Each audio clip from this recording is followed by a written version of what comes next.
Good evening everyone. PIB daily discussion series के अंदर एक बार फिर से आपका स्वागत है। आज 16 जुलाई है। आज हम 15 जुलाई की जो पीआईबी के आर्टिकल हैं उनका हम डिस्कशन करने वाले हैं। देखो, जैसा कि मैंने कल आपको बताया था कि ये जो पीआईबी के आर्टिकल है उनका हम थोड़ा सा अलग तरीके से ना डिस्कशन करने वाले हैं, और वैसा ही मैं आज लेके आया हूँ। और आपके लिए बहुत ज़्यादा सहूलियत होने वाली है, और मेरे लिए भी ये विन विन सिचुएशन है कि हम दोनों के लिए फ़ायदा है ये। इसके अंदर क्या है कि आपको एक फॉर्मेटिंग है वो अच्छे से मिलेगी, इसकी प्रेजेंटेशन है वो अच्छी है, और जो पहले वाला तरीका था हिंदी और इंग्लिश को अलग अलग रखना वो सेम टू सेम ही रहेगा आपके लिए। और इसके अंदर क्या होगा कि जैसे आपको पीआईबी के अंदर जितने जितने क्वेश्चन बनते हैं हर एक टॉपिक के अंदर, उसके लास्ट में है ना आपको एमसीक्यू एक्स्ट्रा दे रखे हैं। और जैसे आपको सिलेबस वाइज की सिलेबस के किस पार्ट के अंदर से ये टॉपिक आया है तो वो सारा है ना साथ में दे रखा है। तो आप देखना इसके अंदर प्रेजेंटेशन वगैरह बहुत अच्छा बन गया है। तो देख लेते हैं, आज शुरू करते हैं फिर अपन। देखो, पहली बात तो है हम इंडेक्सिंग की बात करते हैं कि आज कौन कौन से आर्टिकल हैं। देखो, आज 7 आर्टिकल हैं, इनके बारे में हम डिस्कस करने वाले हैं। देखो, पहला है सेमीकंडक्टर के बारे में। सेमीकॉन 2.0 है, इसको मंजूरी मिल चुकी है, ये 2 आर्टिकल हैं, ये इसके बारे में है। दूसरा है यूरिया।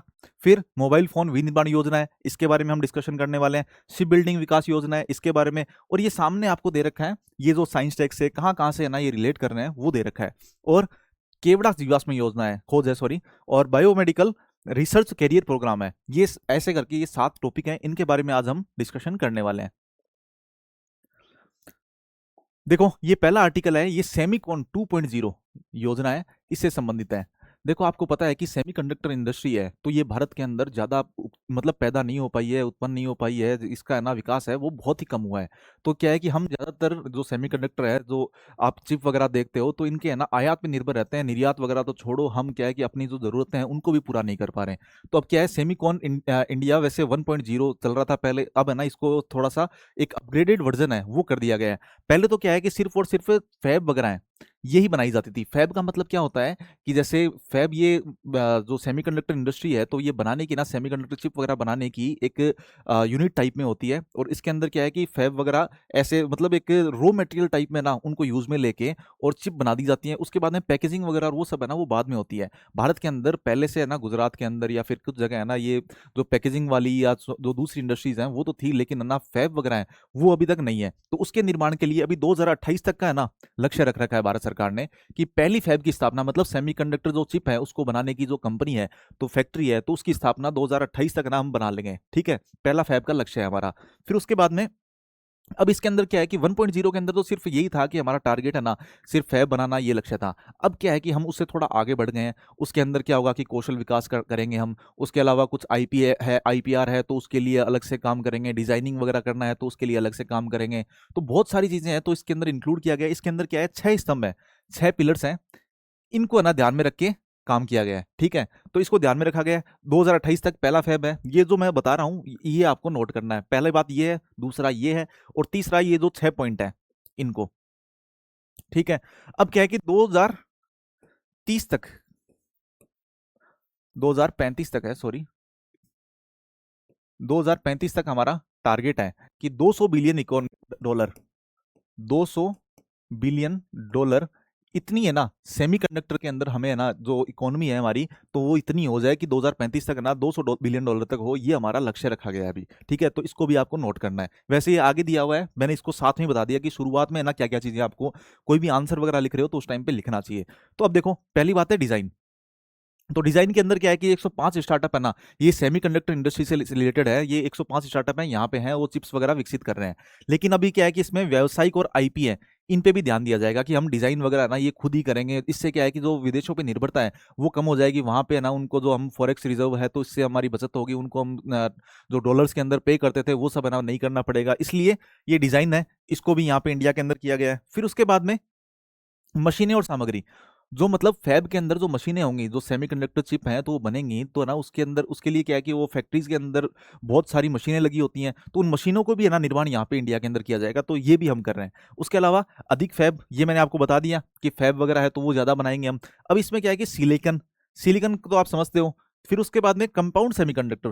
देखो, सेमीकंडक्टर का मतलब इसके अंदर काफी सारी जो धातुएं होती हैं वो आती हैं, तो इसमें सिलिकॉन भी आता है। लेकिन सिलिकॉन के अलावा कंपाउंड सेमीकंडक्टर है, इसके अंदर क्या होता है कि 2-3 जो धातुएं मिश्र धातुएं होती हैं तो उनको मिला के सेमीकंडक्टर बनाया जाता है। और ये क्या है, जैसे मतलब सिल्वर नाइट्राइट हो गया है, सिल्वर कार्बाइड होता है और गैलियम नाइट्राइट होता है। इस तरीके से ये सेमीकंडक्टर होते हैं तो उनको दो को जोड़ के और इस तरीके से ये बनाई जाती है। इससे क्या है कि ऊर्जा की खपत है ये थोड़ी है ना कम होती है।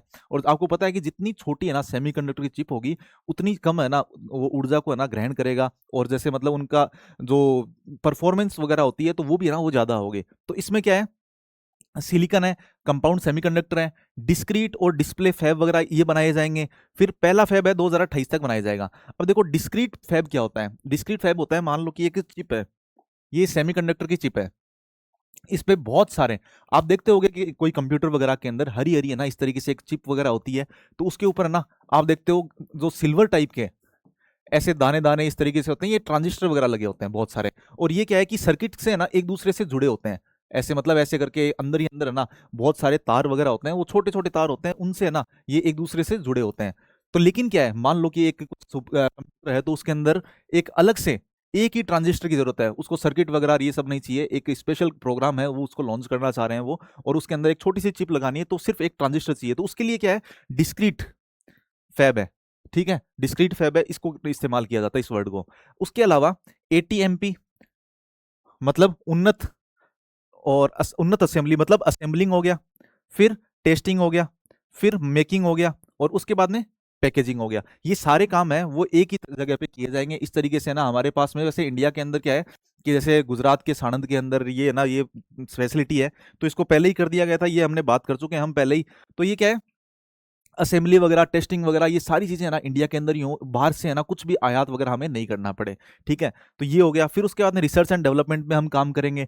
अब देखो रिसर्च एंड डेवलपमेंट में किस तरीके से काम करेंगे कि 28 नैनोमीटर से लेके 110 नैनोमीटर के नोड है ना उससे भी हम थोड़ा आगे और बढ़ेंगे। देखो सेमीकंडक्टर चिप होती है वो जितनी छोटी होगी ना उतना ही ज्यादा फायदा होता है। मैंने अभी आपको बताया था कि उससे क्या है कि वो जगह वगैरह कम घेरेगा। जैसे पहले क्या है कि सुपर कंप्यूटर वगैरह होते थे वो बड़े बड़े है ना कमरों के अंदर रखे जाते थे, लेकिन आजकल आप देख रहे हो कि हाथ के अंदर पाम टॉप भी आ गया कि पाम के ऊपर रख के भी ना आप है ना कंप्यूटर को चला सकते हो। तो इसलिए क्या है कि ये जो नैनोमीटर है तो इसके अंदर मतलब इसको से लेके 3 से लेके 5 नैनोमीटर तक की है ना नैनोमीटर तक की चिप बनाई जाएंगी अभी। ठीक है, तो इससे भी थोड़ा सा हम आगे बढ़ गए हैं। ये जो 1.0 था उसके अंदर ये टारगेट था, उसके बाद में हम थोड़ा सा और आगे बढ़ रहे हैं, इनको और छोटा करने की कोशिश कर रहे हैं। और प्रतिभा विकास कि मतलब जो यूनिवर्सिटीज हैं उनके अंदर प्रशिक्षण वगैरह दिया जाएगा, कौशल विकास किया जाएगा। जो इंजीनियर्स हैं वो इस तरीके से कौशल प्राप्त करेंगे कि आपको सेमीकंडक्टर चिप है तो उसके लिए क्या बाहर से है ना लोगों की जरूरत नहीं पड़ेगी, वो अपनी डिजाइन वगैरह वो खुद ही कर पाएंगे। तो ठीक है, तो ये प्रतिभा विकास इस तरीके से ये 6 पॉइंट है, इनको आपको ध्यान में रखना है। बहुत ही अच्छा आर्टिकल है ये, इसके बारे में आपको ना बहुत अच्छे से याद रखना है। इसके लिए देखो मैंने एक मेंस का क्वेश्चन है वो भी दिया है एक। देखो इसमें क्या है कि छोटी छोटी चीजें और दे रखी हैं, वैसे तो ये समरी टाइप में है रिवीजन के लिए, लेकिन जैसे यूनियन कैबिनेट है ये मैंने आपको बता दिया, इतना करोड़, ये वैसे ऊपर भी दिया हुआ था कि लगभग आपको ये याद रखना है कि 1.25 लाख करोड़ है, तो इतना समथिंग है ना इनको बजट के अंदर अलोकेशन दिया गया है, मतलब कितनी खर्च होगा ये। ठीक है, तो ये मतलब एक रफली आइडिया होना चाहिए कि ना इतना पैसा हम दे रहे हैं, काफी पैसा होता है इतना। फिर उसके बाद में 12 यूनिट है, ये है ना इंडिया के अंदर लग चुकी हैं। 3 यूनिट है, ये ऐसी कुछ कंपनीज हैं ये है ना अभी लगा रही हैं, काम कर रही हैं यहाँ पे। ठीक है, फिर 24 डिजाइन प्रोजेक्ट हैं, ये कुछ भी याद नहीं रखना है आपको। ठीक है, याद कुछ भी नहीं रखना है, जो पहले वाले थे उन्हीं को याद रखना है। अब देखो आगे चलते हैं। मेंस के लिए क्वेश्चन है, इसको आप देखोगे, देखो इसके अंदर क्या पूछा हुआ है, फुल स्टैक इकोसिस्टम मतलब पूरा इकोसिस्टम है कि मतलब जो 6 पॉइंट है उनको लिखना है आपको अच्छे से, और उनके अंदर जो छोटी छोटी चीजें हैं कि कौन सी फैब है, डिस्प्ले फैब वगैरह, ये सारी चीजें ना उसके अंदर इंक्लूड होंगी। बहुत ही अच्छा आंसर आप लिख सकते हो। ठीक है, तो ये क्वेश्चन है तो इसको लिखना आप। और उसके बाद में देखो सेमीकंडक्टर के बारे में ही है, वही चीजें हैं, लगभग वही चीजें हैं। इसके अंदर एक पॉइंट वो 200 बिलियन वाला पॉइंट था, ये है। और उसके अलावा देखो 11 साल के अंदर क्या क्या काम किया है कि मतलब निर्यात है वो इतना बढ़ा दिया है, सेमीकंडक्टर चिप वगैरह हम इतना बना रहे हैं, ये सब दे रखी हैं। 6 राज्यों में 12 परियोजनाएं अभी चल रही हैं, 6 संयंत्र हैं, उनके अंदर क्या है कि वाणिज्यिक उत्पादन है वो शुरू हो चुका है। और ये ईडीआई वगैरह ये डिजाइन लिंक इंसेंटिव योजना होती है। ठीक है, तो डिजाइन लिंक इंसेंटिव योजना इस तरीके से होती है कि मान लो कि कोई इंजीनियर वगैरह है तो इसको क्या है कि डिजाइन करने के लिए कंप्यूटर के ऊपर है ना एक सॉफ्टवेयर चाहिए होता है, जो सेमीकंडक्टर चिप है तो उनका है ना डिजाइन वगैरह करने के लिए। तो वो जो इसको डीएलआई योजना है तो इसके अंदर क्या है कि जो डिजाइन के लिए इनको इंसेंटिव दिया जाता है, सब्सिडी वगैरह दी जाती है, यदि कुछ अच्छा डिजाइन कर रहे हैं तो वो स्टार्टअप है तो उनको सब्सिडी वगैरह दी जाती है। तो उनके लिए ईडीए है, तो उनके लिए आवेदन वगैरह करना, ये सारी चीजें हो गई। ठीक है, और यही सारी चीजें इसके अंदर ना और कुछ काम का नहीं है, वो सेम चीजें हैं, वो मैंने लगभग आपको बता दी हैं। और ये भी है ना, वही है। अभी क्या है कि इंडिया के लिए इंडिया सेमीकंडक्टर मिशन है, ये भी चल रहा है, तो इसके साथ में आप इसको भी कोट कर सकते हो जो आप आंसर राइटिंग करोगे उसके अंदर। तो कोविड 19 के अंदर ना हमारी आपूर्ति श्रृंखला थी, उसके अंदर थोड़ी दिक्कत हुई थी, ये सब है। तो आपको सिर्फ ये $200 बिलियन वाला है, ये याद रखना है। ठीक है, बाकी ठीक है, हो गया। 6 स्तंभ है, उनको एक साथ में लिख रखा है यहाँ पे, ये रिवीजन के पॉइंट ऑफ व्यू से था। अब एक ये दे रखा है आपके लिए, इसको मेरे को कमेंट बॉक्स के अंदर लिख के बताना, ठीक है।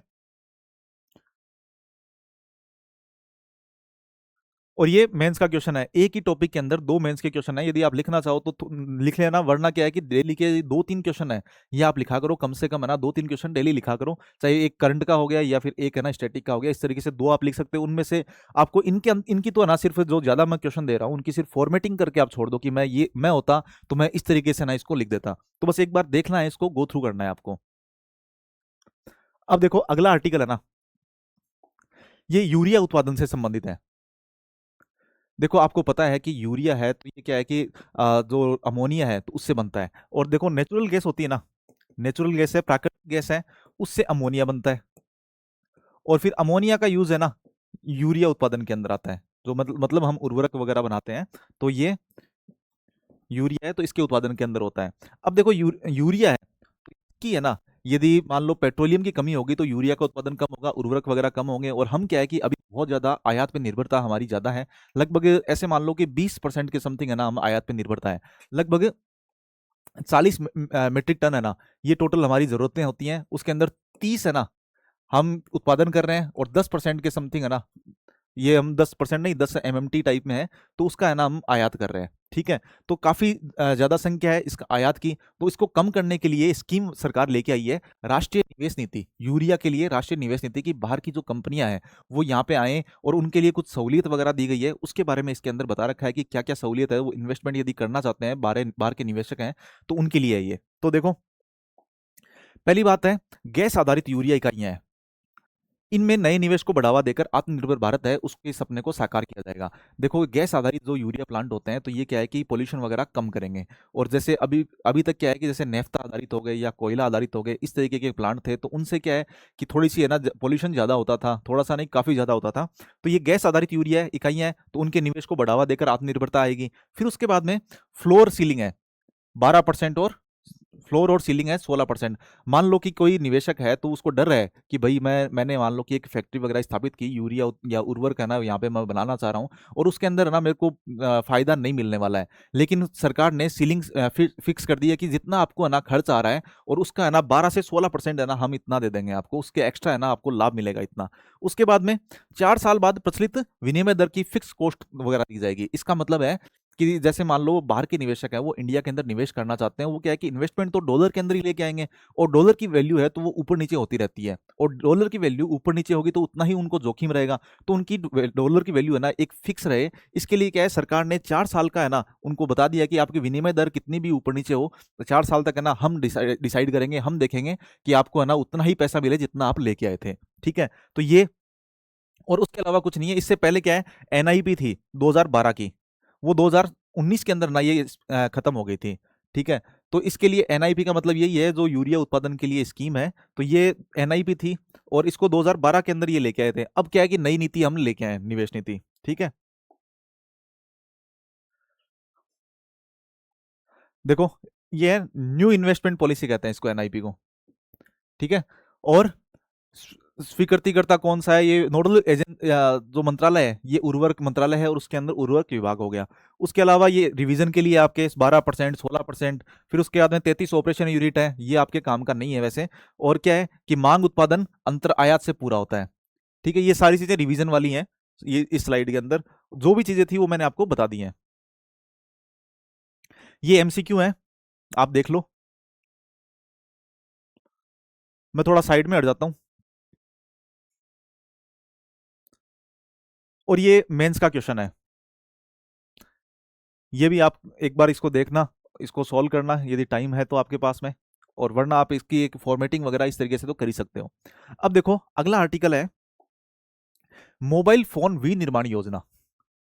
मोबाइल फोन मैन्युफैक्चरिंग स्कीम है, इससे संबंधित ये आर्टिकल है। और इसके अंदर क्या है कि मोबाइल फोन जो विनिर्माण है, तो उसके लिए क्या है, पीएलआई स्कीम चल रही थी इससे पहले, जो प्रोडक्शन लिंक इंसेंटिव स्कीम है, तो वो कोविड के टाइम पे सरकार ने शुरू किया था, तो उसकी स्कीम चल रही थी। और इंडिया का जो है ना अभी जो भागीदारी है, जो टोटल है ना, जितनी मतलब अलग अलग श्रेणियां होती हैं, जैसे मतलब इलेक्ट्रॉनिक श्रेणी हो गई या फिर कोई श्रेणी होगी, उसके अंदर जो अलग अलग आइटम्स होते हैं, उसके अंदर क्या है कि मैन्युफैक्चरिंग के अंदर फर्स्ट नंबर है ना हमारा मोबाइल उत्पादन ही है। और इंडिया इंडिया है तो उसका जो ग्लोबल वैल्यू के अंदर, ग्लोबल जो निर्यात है, उसके अंदर भारत है सेकंड स्थान पे है मोबाइल निर्यात के अंदर। तो इतना ज्यादा जो उत्पादन है वो इंडिया के अंदर होने लगा है। और अभी उसकी कोई है ना वो स्कीम थी, जो पीएलआई स्कीम थी, वो खत्म हो गई है अभी। ठीक है, अभी शायद 31 तारीख को हुई है, 30-31 तारीख को। तो अब क्या है कि नई स्कीम सरकार लेके आई है, और उसी के बारे में बता रखा है कि मोबाइल फोन विनिर्माण योजना है। तो इसके अंदर सरकार क्या क्या है ना हेल्प देने वाली है, उसके बारे में बता रखा है।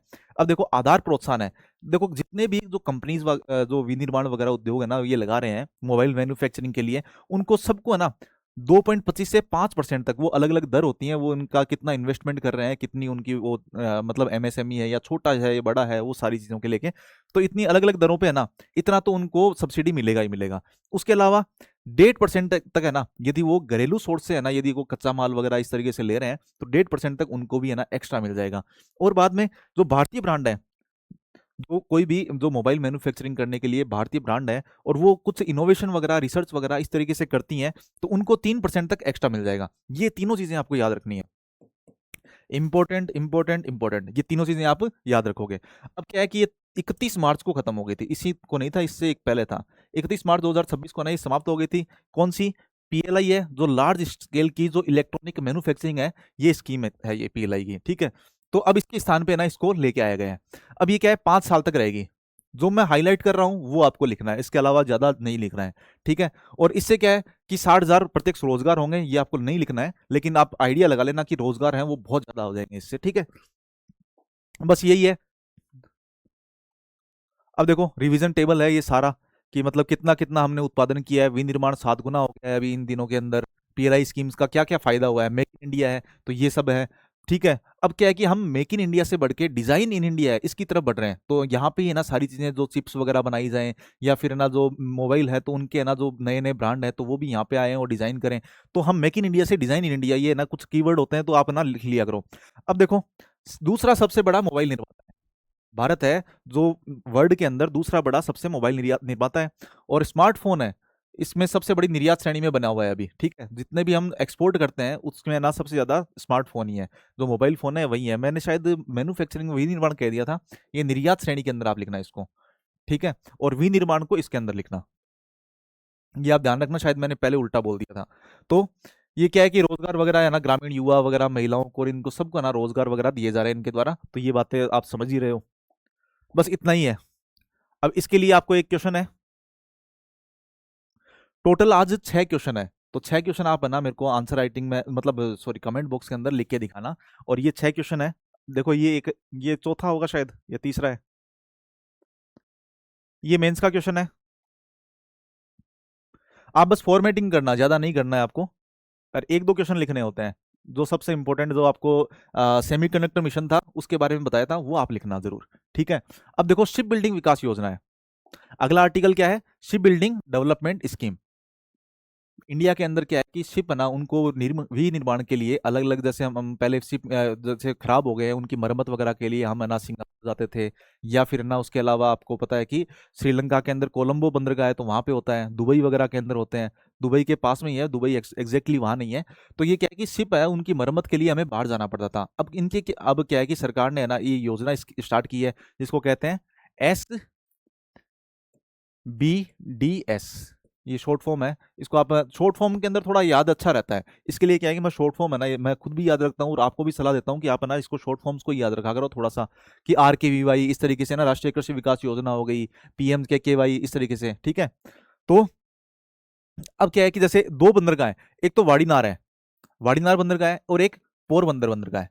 ठीक है, दोनों गुजरात के अंदर है, और इनको है ना इस योजना के अंदर ना विकसित किया जाएगा। इसके बारे में स्कीम ने मतलब इसके अंदर दे रखा है। और क्या है, वार्षिक क्षमता वगैरह ये हमारी कितनी है, ये हमारे काम का नहीं है। एनुअल कितना है और कितना लगता है, देखो ये वाला है ना, ये आर्टिकल हम पढ़ चुके हैं। 300 मीटर है, तो हमारी जो मतलब मरम्मत योग्य लंबाई होगी, जितना बड़ा जहाज होगा ना उतने ही ज्यादा है ना, हम जैसे मतलब एक कैपेक्स वगैरह के बारे में पढ़ा था, कैपेक्स, जो मतलब जो कैपेक्स नहीं, कैपटाउन से लेके जो जहाज नहीं आते हैं उस तरीके से था, कैपेक्स था, इसी तरीके से कुछ वर्ड था। तो मतलब कैपटाउन है तो वहां से उनको होके आना पड़ता है, जो स्वेज कैनाल वगैरह यहाँ से है ना, जो जहाज नहीं आ पाते, तो वो क्या है, बड़े जहाज होते हैं, उनको कैपटाउन होके आना पड़ता है। तो वो क्या है कि 300 मीटर से जो बड़े जहाज होते हैं ना, उन्हीं की बात होती है। 300 क्या, 300 के आसपास वाली बात है, ये तो 300 तो बड़े वाले ही हो गए। तो अब क्या है कि इस स्कीम के अंदर पोरबंदर गुजरात है, उसके अंदर ग्रीनफील्ड क्लस्टर, इसका निर्माण किया जाएगा। ठीक है, इतना ही ध्यान रखना है आपको। वाड़ीनार है, इसके अंदर कच्छ की खाड़ी है, यहाँ पे है ये, और जहाज मरम्मत सुविधा वगैरह है ना यहाँ पे प्रोवाइड करवाई जाएगी। ठीक है, इन दो बंदरगाहों के बारे में आपको पता होना चाहिए। अब इसमें क्या है कि इनको इंसेंटिव वगैरह भी दिया जाएगा, जैसे मान लो यहाँ पे है ना कोई पूंजीगत ढांचा वगैरह निर्माण कर रहा है इस योजना को प्राप्त करके, तो यहाँ पे क्या है 25% है ना वित्तीय सहायता सरकार देगी, बस इसको ध्यान रखना है आपको। अब क्या है कि जो दोनों गुजरात के अंदर ही है, कच्छ की खाड़ी के अंदर है, एक वाडीनार हो गया, तो यहाँ पे क्या है कि जैसे मान लो कि ये स्कीम लॉन्च होगी, तो इससे जैसे हमारे मिडिल ईस्ट है, तो वहां से है ना ऑयल वगैरह, नेचुरल गैस वगैरह, ये सब है ना टैंकर्स वगैरह आते हैं, तो सबसे पास में यही है। और यहाँ पे क्या है कि जो टैंकर्स हैं यदि खराब हो जाते हैं, उनको जो थोड़ा गहरा बंदरगाह है तो वो भी यहाँ पे हैं, तो इससे क्या होगा कि वहाँ पे आसानी से है ना वो डॉक कर सकेंगे। ठीक है, तो देखो इसी के बारे में था, और ये मैंने आपको बता दिया है। मिनिस्ट्री पत्तनपोत वाला ही होगा, जहाज निर्माण विकास योजना है इसके बारे में है, और गुजरात है, देखो कौन कौन सी है, वैसे काम का तो नहीं है ये। NSHIP गुजरात है, और गुजरात समुद्री बोर्ड है, ये कर रहे हैं, और कोचिन शिपयार्ड लिमिटेड है, और दीनदयाल पोर्ट अथॉरिटी है, ये इसको कर रही है, किसको, वाड़ीनार को, वाड़ीनार का विकास ये कर रही हैं। ये थोड़ा सा आप देख सकते हो, कोचिन शिपयार्ड वाला। ठीक है, ये थोड़ा सा मेरे को इंपॉर्टेंट लग रहा है, बाकी ये ऊपर वाला इंपॉर्टेंट नहीं है। और उसके लिए स्पेशल पर्पज व्हीकल है, तो उसके द्वारा किया जा रहा है। SPV क्या होता है कि आप समझ रहे हो कि एक कोई परियोजना होती है, बड़ी परियोजना होती है, तो उसके लिए थोड़ा फास्ट प्रोसेस वगैरह किया जा सके, उसके लिए कंपनी वगैरह है ना इस तरीके से स्थापित कर दी जाती है, और वही है ना उसको संभालती है, मैनेजमेंट वगैरह सारा कुछ है ना, उस जो एक पर्टिकुलर स्कीम के लिए, स्कीम नहीं एक प्रोजेक्ट के लिए। ठीक है, अब ये प्री के लिए क्वेश्चन है, आप इसको लिखना, लिखना मतलब कमेंट बॉक्स में लिखना, और लिखना तो इसको है आपको। देखो ये अगला आर्टिकल है, ये केवड़ा जीवाश्म खोज है, केवड़ा जीवाश्म खोज है, इसके बारे में है। देखो केवड़ा है एक औषधीय पादप टाइप में होता है, इसको मंदिरों के अंदर यूज में लेना या फिर इत्र बनाना, इस तरीके से इसका यूज में होता है, और इसको इंग्लिश में भी कुछ कहते हैं, ये क्या है, पेंडेनुस। ठीक है, तो इसके फॉसिल की है ना डिस्कवरी हुई है। अभी क्या है कि इंडिया के अंदर 24 मिलियन मतलब 2.4 करोड़ साल पहले का है ना, इसके अवशेष हैं, वो इंडिया के अंदर असम के अंदर मिले हैं। मोकुल जो कोल फील्ड है, कोयला की खदानें हैं, जो वहां पे क्या है, ये असम के अंदर है, देखो यहाँ पे लिखा हुआ होगा मकुम, मकुम कोयला क्षेत्र है असम के अंदर, यहाँ पे है ना इसके अवशेष हैं वो मिले हैं। तो पहली बात तो ये है कि ये क्या है कि मतलब बहुत सालों तक है ना ये जीवित रहा है कुल मिला के। और इसके जो अवशेष थे वो है ना पहले यूरोप के अंदर, अमेरिका के अंदर, वहां पे भी देखे गए हैं, लेकिन वहां पे क्या है कि ये शीतोष्ण कटिबंधीय टाइप में है ना वहां पे क्लाइमेट होती है ना, जो मतलब इसको हम टेम्परेट क्लाइमेट कहते हैं, तो वो है जो मतलब उष्ण या आर्द्र इस तरीके से है ना क्लाइमेट हमारे यहाँ पे नहीं है, मतलब ट्रॉपिकल है, तो उस तरीके से मतलब हमारे हमारे उसमें क्लाइमेट नहीं है। तो इसके लिए क्या है कि एक असम का माकुम क्षेत्र है, तो वहां पे है ना मतलब इसकी क्लाइमेटिक कंडीशन है ना उष्ण कटिबंधीय ही होनी चाहिए, पहली बात तो ये है, आपको याद रखना है। फिर दूसरा है कि मकुम कोयला क्षेत्र है, यहाँ पे ना इसको ये मिला है, मकुम कोयला क्षेत्र, आपको पता होना चाहिए कि कोयले का ये टर्शरी काल के जो कोयला होता है ना, ज्यादातर इंडिया के अंदर क्या है कि गोंडवाना काल के जो कोयला क्षेत्र है वही मिलते हैं, लेकिन टर्शरी काल के हैं जो मतलब निम्न क्वालिटी के कोयला होते हैं, तो वो भी मिलते हैं। तो ये टर्शरी काल का जो कोयला क्षेत्र है वह है। ठीक है, मकुम कोयला क्षेत्र है, ये असम के अंदर है। उसके अलावा आपको एक चीज और ध्यान रखनी है, टीका पर्वत संरचना, कि मतलब ये कहाँ पे है, डायरेक्टली ना पूछा जा सकता है। टीका पर्वत संरचना ये भी है ना असम के अंदर ही है, ये ध्यान रखो कि वहां पे इसको इसका मिला है, तो ये ना ये बस इतना ही ध्यान रखना है आपको, बस। फिर उसके बाद में देखो, पहले क्या है कि 85 से 66 मिलियन वर्ष पुराने, ये क्या है कि यूरोप और उत्तरी अमेरिका है, यहाँ पे अवशेष मिले थे, लेकिन वहाँ पे क्या है कि जैसे प्लेट टेक्टोनिक घटना हुई, जो अलग अलग जगह है ना वो प्लेटें हैं तो वो गतियां कर रही हैं, तो उस टाइम पे क्या है कि यहाँ पे है ना एक जो ग्लोबल है ना कूलिंग टाइप में, जो मतलब शीत है ना उसको कूलिंग को हिंदी में क्या कहें मैं नहीं समझ पा रहा। हाँ, तो वो कूलिंग टाइप में, ग्लोबल कूलिंग टाइप में हुई थी। तो उसके बाद में क्या है कि जो इंडिया है, तो इंडिया जैसे मतलब अफ्रीकन प्लेट से टूट के यूरेशिया की तरफ है ना, जिस टाइम पे चल रहा था, तो उसी टाइम पे ना ये जो कूलिंग वगैरह ये सब हो रही थी, तो उस टाइम पे इंडिया के अंदर है ना उसके अवशेष रह गए, किसके, केवड़ा के, जो पुराने अवशेष हैं वो रह गए। लेकिन वहां पे ना उस जगह खत्म हो चुके हैं, यूरोप के अंदर वहां पे ना उसके बाद में वो खत्म हो चुके थे, बहुत पुराने अवशेष मिले हैं, इसके बाद के अवशेष है ना इंडिया के अंदर ही मिलते हैं। ठीक है,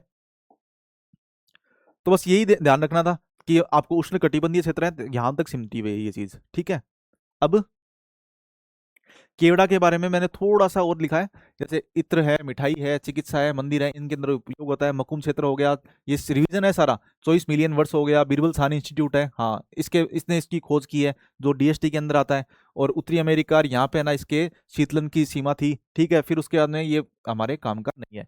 देखो ये असम का एरिया है, और यहाँ पे लगभग इसी जगह होगा ये। ठीक है,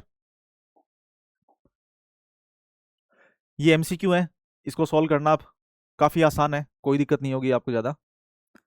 अब देखो अगला है,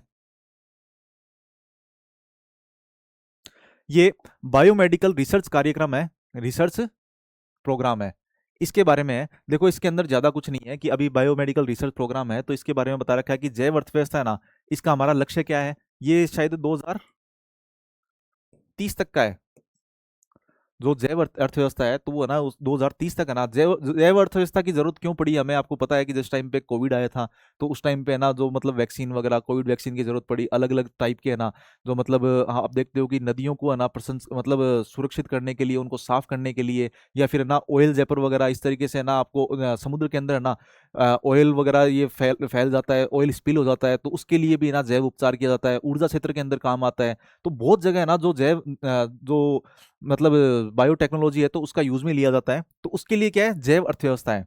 ठीक है, तो इसको 2030 तक हमें $300 बिलियन करना है, इससे संबंधित ये आर्टिकल है। और बायोटेक स्टार्टअप है, तो ये कितने साल तक, भाई इसमें ना ज्यादा कुछ भी काम का नहीं है, मेरे को नहीं लगा, पर फिर भी है ना, मेरे को ऊपर ऊपर से इसकी जो हेडिंग है वो अच्छी लगी थी, इसलिए मैंने ये ले लिया। और एक ये वाला है, इसके बारे में ना आपको ध्यान होना चाहिए कि जैव अर्थव्यवस्था है ये क्या होती है, और इसका लक्ष्य क्या है, वो ध्यान में होना चाहिए बस। ठीक है, आपको मेंस आंसर राइटिंग के अंदर ना कहीं भी काम आ सकता है ये। और बाकी है ना इसके अंदर कुछ भी नहीं है, इसको नहीं लिखना है आपको। हाँ ये वाली देखो, 2014 में 10 अरब, 195 अरब 2025, और 2030 तक ये वाला पॉइंट है, ये आप लिख सकते हो, 2025 का, और ये दो पॉइंट बस। ठीक है, अब हमारे यहाँ पे 1200 से ज्यादा बायोटेक स्टार्टअप वगैरह है, ये सारी चीजें बता रखी हैं, और वो कोई इंपॉर्टेंट भी नहीं है। तो ये उसकी समरी है। ठीक है, और ये एमसीक्यू है, ये लास्ट आर्टिकल था हमारा। बाकी देखो कुछ आर्टिकल और थे, तो ना वो मैंने रिवाइज के तौर पे ही थे, अपने पहले कवर कर चुके हैं। और हमेशा क्या है कि एक दो आर्टिकल इस तरीके से आते हैं जो है ना रिवाइज वाले ही होते हैं, तो ना उनको मैं ऐसे नहीं सोचता कि आपके लिए टाइम खराब ना हो। तो ये है मेंस के लिए क्वेश्चन है, इसको भी आप देखना। ठीक है, आई होप आज आपको थोड़ा सा ठीक लगा होगा। यदि नहीं लगा है तो आप मेरे को बता सकते हो, इसके अंदर थोड़ा और क्या सुधार कर सकते हैं वो बता सकते हो। मैं आपके कमेंट्स वगैरह देखता रहता हूँ, और उसी तरीके से हम चलेंगे जैसा आप कहोगे। ठीक है, चलो आज सेशन खत्म करते हैं, थैंक यू।